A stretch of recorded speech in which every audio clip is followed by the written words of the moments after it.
autoestima. Se você tem ela bem resolvida, você vai ter uma série de situações interessantes que vão correr bem na sua vida. Agora, se você tem uma autoestima deficitária, com problema, várias situações da sua vida não vão correr bem. Nós vamos conversar sobre o assunto com a psicóloga Lívia Larrañaga. Lívia, um prazer ter no nosso programa, tudo bem? Tudo bom, igualmente, o prazer é meu. Bom, a gente vai falar sobre autoestima. Autoestima, popularmente falando, né, é um ingrediente muito importante para que as pessoas possam ir e vir, se sentir bem, estar nas suas relações sociais se sentindo bem, não é mesmo?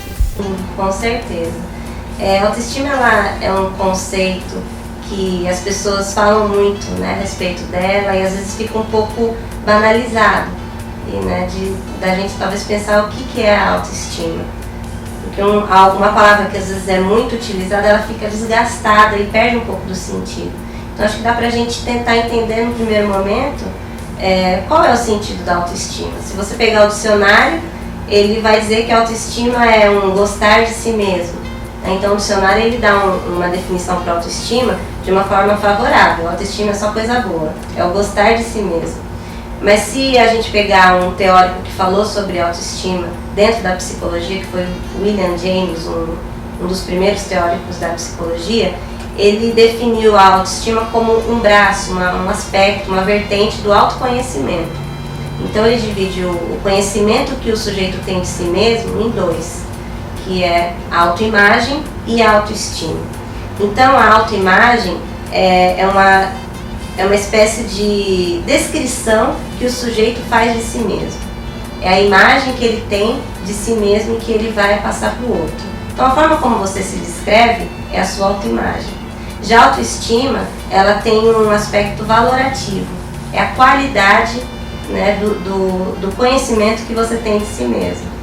Então acho que entendendo um pouco dessa diferenciação, a gente pode pensar também que a autoestima, se a gente for classificar em alta ou em baixa, pode existir uma autoestima que seja elevada, porém frágil, que é o exemplo do narcisismo, e ela pode ser uma autoestima baixa, porém segura. E aí o exemplo que eu daria é pessoas humildes, a humildade. Então, muitas vezes, se a gente pensar somente numa autoestima baixa, ou classificar um sujeito, ele tem autoestima baixa, isso não vai nos dizer muito. Porque eu acredito que o que importa numa autoestima é a qualidade dela, e não a quantidade, o nível dela. Aonde ela está alicerçada é mais importante do que o nível dela, a quantidade. E até quantos anos que o indivíduo forma a sua autoestima? Porque o meio ambiente ele tem uma interferência, uma predominância, ou ele interfere sobre a autoestima, e até quantos anos que isso acontece? Bom, Rose, nós psicólogos consideramos a infância uma fase muito importante na vida de qualquer ser humano. Então, pensando dessa forma, a autoestima, não que ela deixa de ser construída ou elaborada no decorrer dos anos, mas a primeira infância é o momento em que ela é mais construída, vamos dizer assim. É mais importante para o sujeito os primeiros anos de vida do que os outros.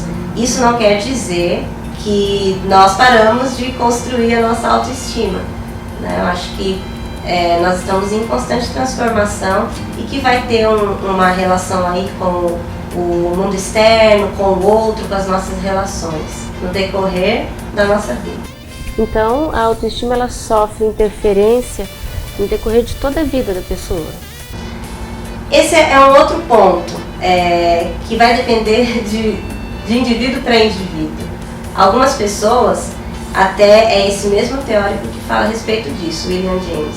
Ele fala que a autoestima ela pode ser um pouco mais estável, como ela pode sofrer mais com as contingências. Então isso também vai variar de uma pessoa para outra, não tem algo assim determinado, não, ela vai oscilar, depende. Depende também das experiências que a pessoa vai tendo no decorrer da vida. Isso porque o ser humano também evolui a todo momento, né? Sim, com certeza. Bom, e como nós podemos nos proteger e cuidar da nossa autoestima? Ter uma autoestima mais equilibrada, o que fazer para nós vivermos bem, com uma autoestima equilibrada? Nem aquela estima muito alta, aquela daqueles megalomaníacos, né, narcisistas, as pessoas mais arrogantes, que é aquele indivíduo que se acha, né? Ou aquele indivíduo que chega a ser modesto demais, ou que sofre se acha até incapaz, né, humilde demais, enfim.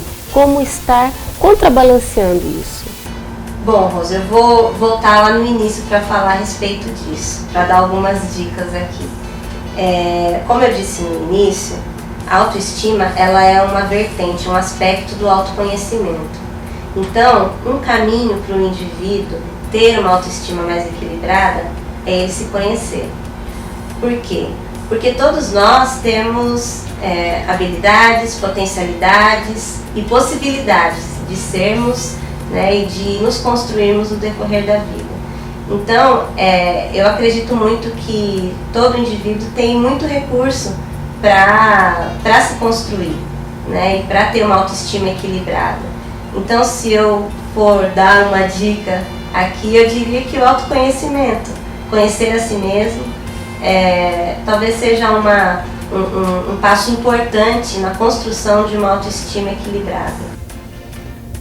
Autoconhecimento, já teve um filósofo que falou, conhece-te a ti mesmo, né? Exatamente. Que seria muito importante, né? Exatamente. E até um outro que eu gosto bastante, que é o Nietzsche, que ele fala, tem uma frase dele que é torna-te quem tu és. Que eu acredito que quando você se conhece, você não se transforma em uma outra pessoa. Você retorna aquilo que você é. Né? Então, acho que essa frase, torna-te quem tu és, também é algo que nos ajuda a pensar a respeito da autoestima. Eu acho que viajando mais ainda, que eu adoro falar de psicologia, você é nossa convidada aqui no programa, mas viajando mais ainda, a Bíblia fala assim como o indivíduo imagina na sua alma, assim ele é. Então, pense positivo, gente. Faça a sua análise, conhece-te a ti mesmo, mas é bom você, seja generoso, tenha uma avaliação positiva de si mesmo, que como você imaginar na sua alma, assim você vai ser. É bom imaginar positivamente, né? Vamos imaginar positivamente. Lívia, foi muito bom tê-la aqui, obrigada, e o espaço está sempre aberto. Obrigada, agradeço o convite e quando precisar estou à disposição. É isso aí. Nosso programa vai ficando por aqui. Agradeço a sua audiência. Beijo grande no seu coração. A gente volta no próximo programa. Até lá.